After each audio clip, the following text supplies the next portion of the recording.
नमस्कार दोस्तों। आज की हमारी कहानी का शीर्षक है 26 साल बाद।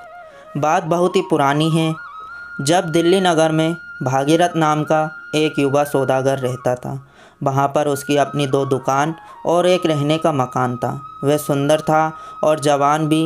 वो बहुत ही सीधा और गाना गाने का प्रेमी था। युवावस्था में उसे शराब पीने की आदत पड़ गई थी। अधिक पी जाने पर वह कभी कभी हल्ला भी मचाया करता था, परंतु विवाह कर लेने के बाद उसने शराब पीना छोड़ दिया था। गर्मी के एक समय वह गंगा जाने के लिए तैयार हो गया। तब उसकी पत्नी ने कहा, प्राणनाथ, आज ना जाइए, मैंने एक बड़ा सपना देखा है। भागीरथ ने कहा, तुम्हें भय है कि मैं मेले में जाकर तुम्हें भूल जाऊंगा। उसकी पत्नी ने कहा, ये तो मैं नहीं जानती कि मैं क्यों डरती हूँ, केवल इतना जानती हूँ कि मैंने एक बड़ा सपना देखा है। मैंने देखा कि जब तुम घर लौटे तो तुम्हारे बाल सफ़ेद हो चुके थे। भागीरथ ने कहा, यह तो बड़ा ही अच्छा शगुन है। देख लेना, मैं सारा माल बेचकर और मेले से तुम्हारे लिए अच्छी अच्छी चीज़ें लेकर आऊँगा। यह कहकर वह चल दिया। आधी दूर जाकर उसे एक सौदागर मिला जिसके साथ उसकी पहले से ही जान पहचान थी। वो दोनों रात के समय एक ही सराय में ठहरे। संध्या के समय भोजन करके पास के ही कोठरियों में सो गए। भागीरथ को सुबह जल्दी उठने की आदत थी। उसने ये विचार करके कि ठंडा ठंडा रास्ता चलना आसान होगा, वह अंधेरे में उठा, सराय का किराया चुकाया और चलता बना। 25 कोस जाने पर अपने घोड़े को आराम देने के लिए वे एक सराय में ठहरा और आंगन में बैठकर गाना गाने लगा। अचानक एक कोतवाल और 2 सिपाही उसके पास आए। कोतवाल उसके पास आकर पूछने लगा कि तुम कौन हो और कहाँ से आए हो। वह सब कुछ बतलाकर बोला कि आइए भोजन कीजिए। परंतु कोतवाल बार बार यही पूछता रहा कि तुम रात को कहाँ पर ठहरे थे, अकेले थे या कोई साथ में था? तुमने अपने साथी को आज सवेरे देखा या नहीं? तुम मुंह उठाए अंधेरे क्यों चले आए? भागीरथ को बड़ी ही हैरानी हुई। बात क्या है? ये प्रश्न मुझे क्यों पूछे जा रहे हैं? वह बोला, आप तो मुझे इस भांति पूछते हैं जैसे मैं कोई चोर या डाकू हूँ। मैं तो गंगा स्नान करने जा रहा हूँ, आपसे मुझे क्या मतलब है? कोतवाल ने कहा, मैं इस इलाके का कोतवाल हूँ और यह प्रश्न इसलिए करता हूँ कि जो सौदागर के साथ तुम कल रात सराय में सोए थे वह मार डाला गया है। हम तुम्हारी तलाशी लेने आए हैं। यह कहकर वह उसके सामान की तलाशी लेने लगे थे। थैले में से एक छुरा निकाला जिस पर खून लगा हुआ था। यह देखकर भागीरथ डर गया। कोतवाल ने पूछा, ये छुरा किसका है? इस पर यह खून कहाँ से लगा? भागीरथ चुपचाप रह गया। उसका कंठ सूख रहा था। हिचकिचाते हुए कहने लगा, यह मेरा नहीं है, मैं नहीं जानता। कोतवाल ने कहा, आज सुबह हमने देखा कि वो सौदागर गला कटे चारपाई पर पड़ा था। कोठरी अंदर से बंद थी, सिवाय तुम्हारे भीतर कोई भी न था। अब यह खून से सना हुआ छुरा इस थैली में से निकला है। तुम्हारा मुख गवाही दे रहा है, बस तुमने ही उसे मारा है। बताओ किस तरह से मारा और कितने रुपये चुराए? भागीरथ ने सौगंध खाकर कहा, मैंने सौदागर को नहीं मारा। भोजन करने के बाद मैंने उसे देखा तक नहीं। मेरे पास अपने 8,000 रुपये हैं। परंतु उसकी बातें उकड़ी उकड़ी सी थी और मुख पीला पड़ चुका था। वह पापी की भांति भय से काँप रहा था। कोतवाल ने सिपाहियों को हुक्म दिया कि इसे बंदी बना लो और अपने साथ ले चलो। सिपाहियों ने जब उसे पकड़ा तो वह रोने लगा। कोतवाल ने उसे अपने साथ ले जाकर कारागार में डाल दिया और उसके रुपये छीन लिए। इसके बाद दिल्ली में उसके चाल चलन की जांच की गई। सब लोगों ने यही कहा कि वह पहले शराब पीकर बकवास किया करता था, परंतु अब उसका आचरण बड़ा ही अच्छा है। अदालत में तहकीकात होने पर उसे रामपुर निवासी सौदागर का वध करने और 20,000 रुपये चुरा लेने का अपराधी ठहराया गया। स्त्री को इस बात पर विश्वास न होता था। उसके बालक छोटे छोटे थे, एक तो अभी दूध ही पीता था। वह सबको लेकर अपने पति के पास पहुंची। पहले तो कारागार के कर्मचारी ने उसे मिलने की आज्ञा न दी, परंतु बहुत ही विनय करने के बाद आज्ञा मिल गई और पहरेदार उसे कैद घर में ले आए। यूं ही उसने अपने पति को कैद खाने में चोरों और डाकुओं के बीच में बैठा हुआ देखा। वह बेसुध होकर धरती पर गिर पड़ी। बहुत देर के बाद उसे होश आया। वह अपने पति के पास गई और उससे सारा हाल पूछने लगी कि यह क्या बात है। भागीरथ ने सारा वृतांत कह सुनाया। तब उसकी पत्नी ने कहा, तो अब क्या हो सकता है? भागीरथ ने कहा, हमें राजा से विनय करनी चाहिए कि निरपराधी को जान से ना मारे। पत्नी ने कहा, मैंने राजा से विनय की थी परंतु वह स्वीकार ना हुई। भागीरथ ने निराश होकर सर झुका लिया। पत्नी ने कहा, देखा मेरा सपना कैसे सच निकला। तुम्हें याद है ना, मैंने तुमको कुछ दिन मेले में जाने से रोका था। तुम्हें उस दिन नहीं जाना चाहिए था, लेकिन तुमने मेरी बात नहीं मानी। सच सच बताओ, तुमने तो उस सौदागर को नहीं मारा ना? वह बोला, क्या तुम्हें भी मुझ पर संदेह है? ये कहते हुए वह मुंह ढांककर रोने लगा। इतनी देर में सिपाहियों ने आकर स्त्री को वहां से हटा दिया और भागीरथ सदैव के लिए अपने परिवार से विदा हो गया। घर वालों के चले जाने के बाद जब भागीरथ ने यह विचार किया कि मेरी पत्नी भी मुझे अपराधी समझती है, तो वह मन में कहने लगा, बस मालूम हो गया, परमात्मा के बिना और कोई नहीं जान सकता कि मैं पापी हूँ या नहीं। उससे दया की आशा रखनी चाहिए। फिर उसने कभी छूटने का प्रयास नहीं किया। चारों ओर से निराश होकर वे ईश्वर के भरोसे बैठा रहा। भागीरथ को पहले कोड़े मारे गए। जब उसके घाव भर गए तो उसे बंदी खाने भेज दिया गया। वह 26 वर्ष बंदी खाने में पड़ा रहा। उसके बाल पककर सफ़ेद हो चुके थे, देह फूल गई थी। वह सदैव उदास रहता, न कभी हंसता न बोलता, परंतु भगवान का भजन वो रोज़ किया करता था। वहाँ उसने दरी बनाने का काम सीखकर कुछ रुपया भी जमा कर लिया और एक भागवत गीता की किताब मोल ले ली। दिन भर काम करने के बाद शाम के समय जब तक सूर्य का प्रकाश रहता, वह उस पुस्तक का पाठ किया करता और रविवार के दिन बंदी खाने के ही निकट वाले मंदिर में जाकर पूजा पाठ कर लौटता। जेल के कर्मचारी उसे बड़ा ही सुशील जानकर उसका सम्मान करते थे। कैदी लोग उसे बुद्ध बाबा या महात्मा कहकर पुकारते थे। कैदियों को जब भी कोई अर्जी भेजनी होती तो वह उसे अपना मुखिया बनाते और अपने झगड़ा भी इससे चुकवाया करते थे। भागीरथ को अपने परिवार का कोई समाचार न मिलता था। उसे यह भी मालूम नहीं था कि उसकी पत्नी और बालक जिंदा भी हैं या मर गए। एक दिन की बात है, जेल में कुछ नए कैदी आए। संध्या के समय पुराने कैदी उनके पास आकर पूछने लगे कि भाई, तुम कहाँ से आए हो और तुमने क्या क्या अपराध किया है। भागीरथ उदास बैठा सब कुछ सुन रहा था। नए कैदियों में एक 50-55 साल का हट्टा कट्टा आदमी था। वह अपनी राम कहानी इस तरह से सुनाने लगा, भाइयों, मेरे मित्र का घोड़ा एक पेड़ से बंधा हुआ था। मुझे घर जाने की जल्दी पड़ी हुई थी। मैं उस घोड़े पर सवार होकर चला गया। घर जाकर मैंने वह घोड़ा छोड़ दिया था। मित्र वहाँ नहीं था। पुलिस वालों ने मुझे चोर समझकर पकड़ लिया।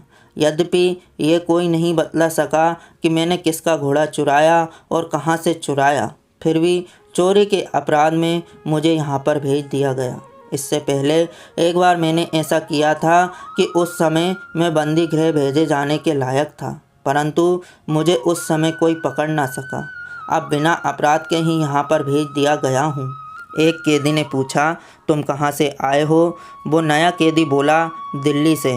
मेरा नाम बलदेव सिंह है। भागीरथ ने कहा, बलदेव सिंह, तुम्हें भागीरथ के घरवालों के बारे में कुछ हाल मालूम है कि वो जीते भी हैं या मर गए? बलदेव ने कहा, जानना क्या है, मैं उन्हें भली भांति से जानता हूँ। अच्छे मालदार लोग हैं। हाँ, उनका पिता यहीं कहीं पर कैद है।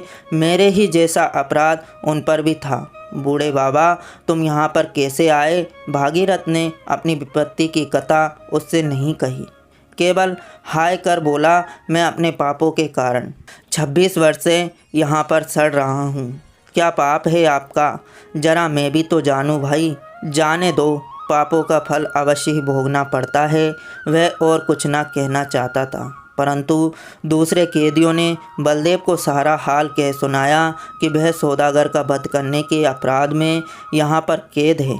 बलदेव ने यह हाल सुना तो भागीरथ को ध्यान से देखने लगा और घुटने पर हाथ मारकर जोर से बोला, वाह वाह, बड़ी हैरानी की बात है, लेकिन दादा तुम तो बिल्कुल बूढ़े हो गए हो। दूसरे कैदी बलदेव से पूछने लगे कि तुम भागीरथ को देखकर चकित क्यों हुए?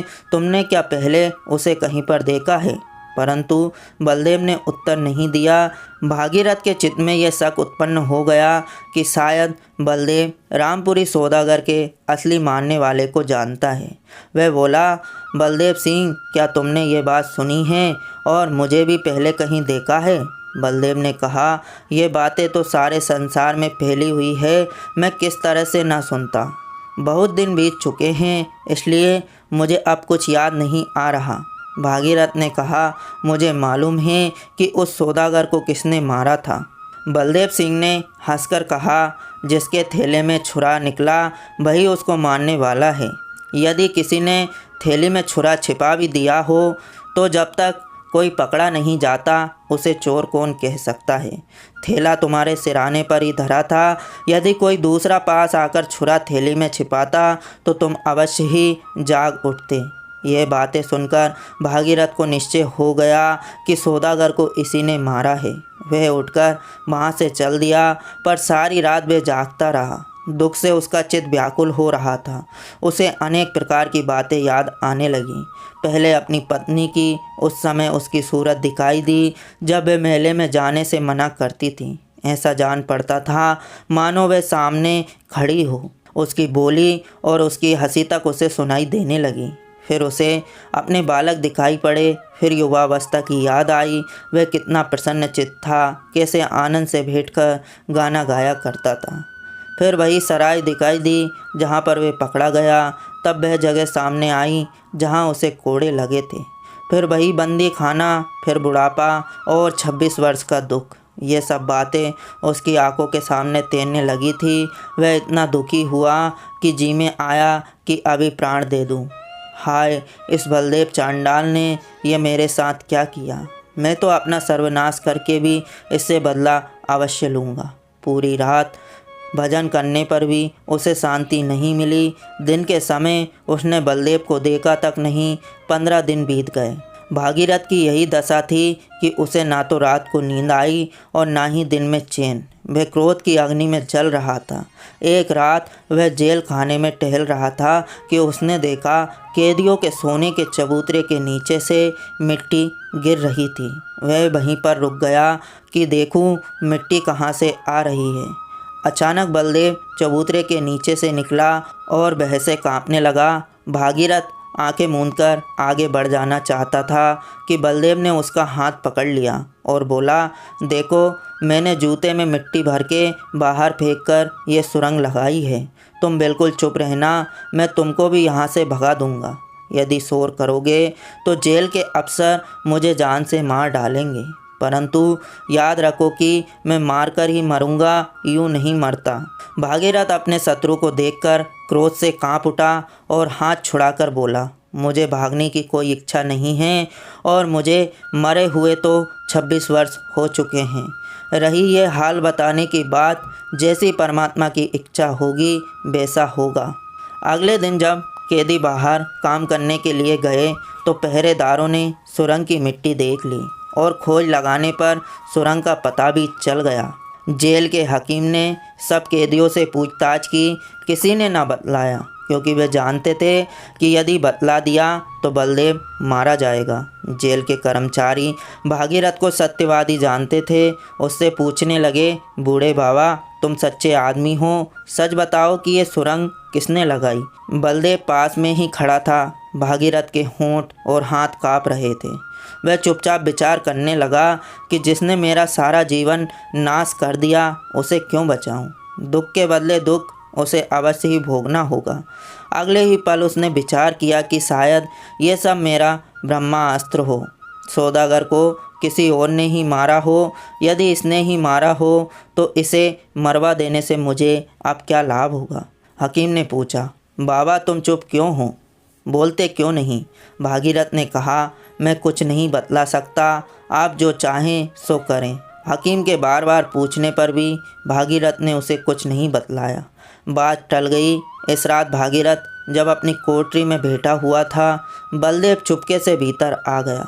भागीरथ ने देखा और कहा, बलदेव सिंह, आप क्या चाहते हो, तुम यहाँ पर क्यों आए हो।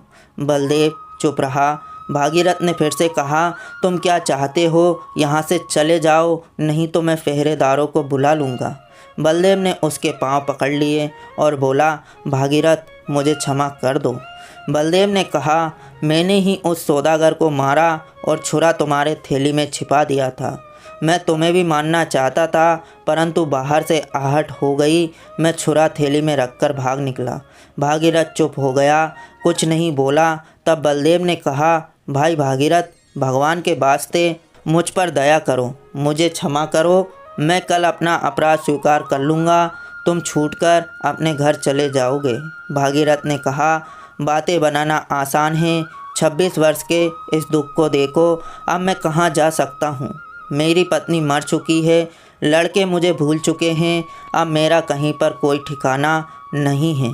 बलदेव धरती से माथा फोड़कर रो रो कर कहने लगा, मुझे कोड़े लगे फिर भी इतना कष्ट नहीं हुआ था जो अब तुम्हें देखकर हो रहा है। तुमने दया करके सुरंग की बात नहीं बताई। क्षमा करो, मुझे क्षमा करो, मैं अत्यंत दुखी हो रहा हूँ। यह कहकर बलदेव धार मार मार कर रोने लगा। भागीरथ के नेत्रों से भी जल की धारा बह निकली। वह बोला, पूर्ण परमात्मा तुम पर दया करे। कौन जाने कि मैं अच्छा हूँ या तुम अच्छे हो। मैंने तुम्हें क्षमा कर दिया। अगले दिन बलदेव सिंह ने स्वयं कर्मचारी के पास जाकर सारा हाल कह सुनाया, अपना अपराध स्वीकार कर लिया। सारी बात जानने के बाद भागीरथ को जेल से रिहा करने का आदेश दे दिया गया, परंतु जब सिपाही उसे रिहा करने के लिए बंदी गृह में लेने आए तब उसका देहांत हो चुका था। जब बलदेव सिंह को इस बात की खबर मिली तो वह दहाड़े मार मार कर रोने लगा। उसकी दिमागी हालत दिन प्रतिदिन खराब होती गई। कुछ दिनों के बाद उसे पागल खाने भेज दिया गया, जहां वह दीवारों पर सिर पटकता और रोता चिल्लाता। कुछ साल पागल खाने में गुजार देने के बाद उसकी मौत हो गई। भागीरथ ने तो उसे क्षमादान दे दिया था, परंतु फिर भी उसे एक दर्दनाक सज़ा झेलनी पड़ी।